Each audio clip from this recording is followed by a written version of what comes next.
Hello and welcome back to A Life in Chapters. I'm Ali and this podcast is all about books, journaling and the creative business journey, the things that add meaning and momentum to everyday life. This is chapter 24, Journaling Prompts for October. So October is one of those months that feels like a threshold. The shift is unmistakable. The air is cooler, the light changes, and suddenly summer feels far behind. It's a month of transformation, leaves falling, evenings darkening, routines settling in after the rush of September. But October also has its own rhythm. It often feels like a time of preparation. The final quarter of the year has begun, and many of us start to feel the pull of the busier season ahead. Holidays, deadlines, family gatherings, travel plans. Life can suddenly tilt towards fast and full. And yet October also invites us inward. It's a month that whispers, slow down, gather your thoughts, notice what matters before the rush begins. For me, this is where journaling really comes into its own. It's a way of pressing pause, a practice that gives you room to reflect, reset, and reconnect with yourself before life gets louder. So today I want to share with you a collection of journaling prompts designed especially for October. They're here to help you release what's heavy, hold on to what matters, and step into the next few months with more clarity. Today, I will just talk through them. You can, of course, always find the full list of prompts in the show notes. And before we dive in, I want to add a gentle reminder. These prompts are for your personal reflection and self-discovery. They are not a substitute for therapy, and if you're moving through difficult emotions, please seek the professional support you need. With that said, let's begin. So our first prompt is, what do you need to let go of? October is nature's lesson in release. Trees don't cling to their leaves once they've served their purpose. They let them fall, beautiful, messy, necessary. Take a moment to ask yourself, what are you still carrying that no longer serves you? It could be a habit that drains your energy, a commitment that doesn't feel aligned anymore, or even an old story you tell yourself about who you are and what you're capable of. When I sat with this prompt recently, I realized I've been holding on tightly to the idea that I'm always behind, that no matter how much I do, it's never enough. Writing that down made me realize how exhausting it is to carry that belief, and how much lighter I feel when I imagine putting it down. Your journal can hold the weight of what you're ready to release. And sometimes simply writing the words, I let this go, is enough to create a shift. Prompt 2. What brings you comfort right now? October is the month of comfort. Warm socks, hot drinks, candles lit earlier in the evening. Comfort becomes less of a luxury and more of a need as the world outside cools. Use your journal to list, in detail, the things that bring you comfort at this time of year. Maybe it's food, soup bubbling on the stove, baked apples sprinkled with cinnamon.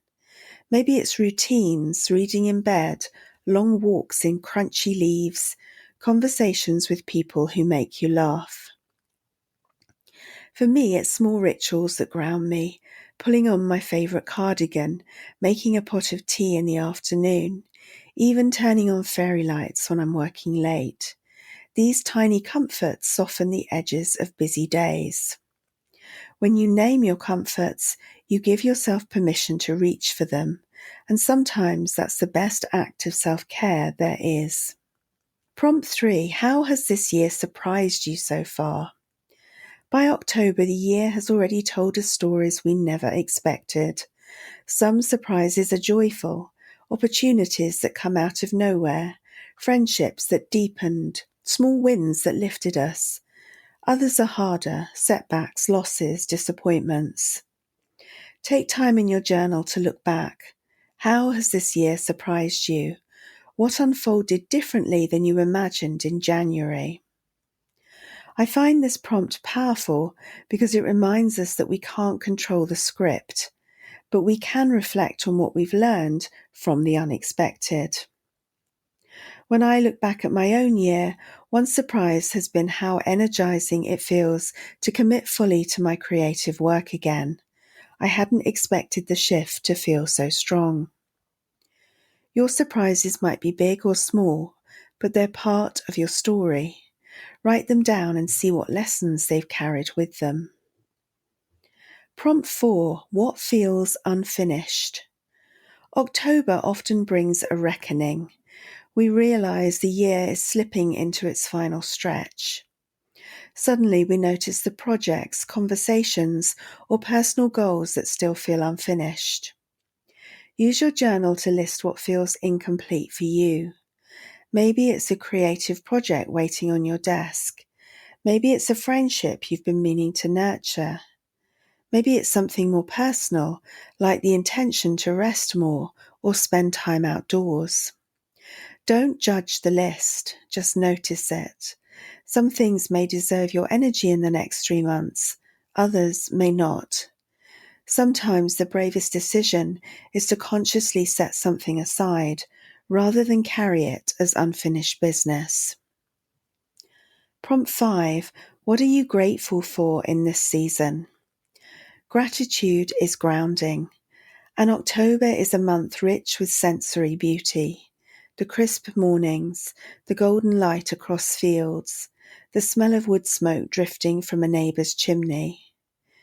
In your journal, write a list of seasonal gratitudes. Make it specific. Instead of, I'm grateful for autumn, try, I'm grateful for the sound of leaves crunching under my boots. These details matter because they pull you into the present. And later, when you look back, they'll carry you right back into the October of this year. Your journal becomes a time capsule of gratitude.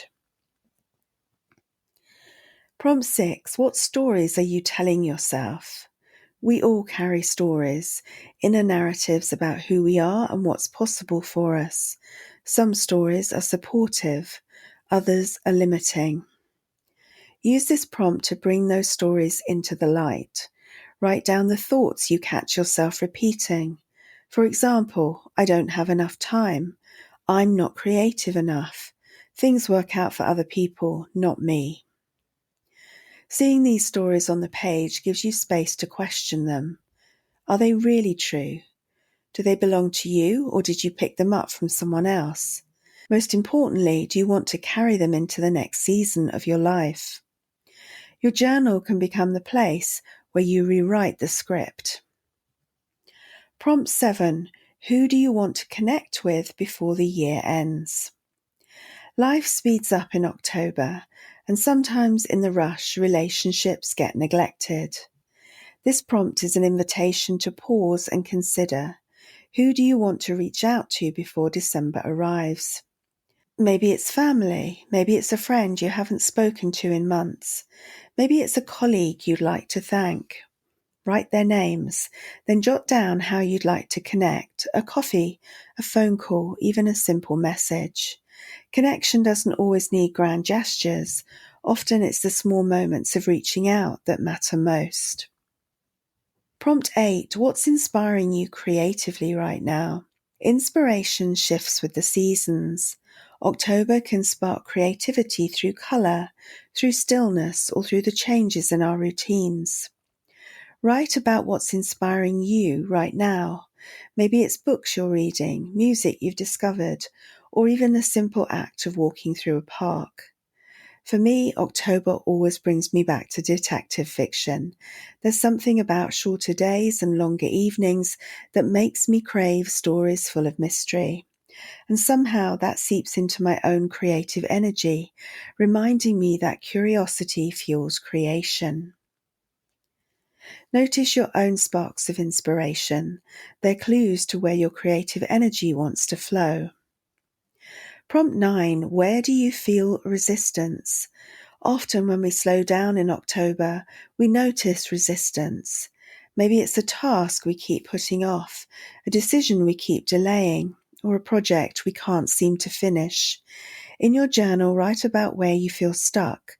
Don't judge yourself, just name it. Resistance often softens when it's acknowledged. Then ask yourself, what would ease this resistance? Do you need more support, more structure, or maybe simply more rest? Sometimes the most productive thing you can do is to step back, breathe, and return with fresh energy. And prompt 10, what do you want to carry into November? Journaling isn't just about letting go. It's also about choosing what to carry forward. As you write, think about what's working well in your life right now. What routines feel nourishing? What relationships feel supportive? What projects light you up? Write about what you want to carry with you into the next month. This isn't about adding more to your plate. It's about honoring what already feels good and making sure it doesn't get lost in the busyness ahead. For me, October feels like a second chance at the year. After the rush of summer and September, there's space to refocus. It's a reminder that there's still time to finish what matters, to notice the season, to realign with what you value. When I journal in October, I find myself asking not just what do I want to do, but how do I want to feel? That question changes everything, because sometimes what we most need isn't another goal. It's permission to rest, to enjoy, to notice the life we're already living. If any of these prompts spoke to you, I encourage you to take them into your journal this month. You don't need to write for hours. Even a few lines can shift something inside. And if you'd like more guided prompts and reflections, I share a monthly clarity audio and extras over on Patreon. It's a space to go deeper together, and you can find all the details at patreon.com/a life in chapters. As always, thank you for being here with me. I hope your October is filled with comfort, reflection, and sparks of creativity. Until next time, happy journaling.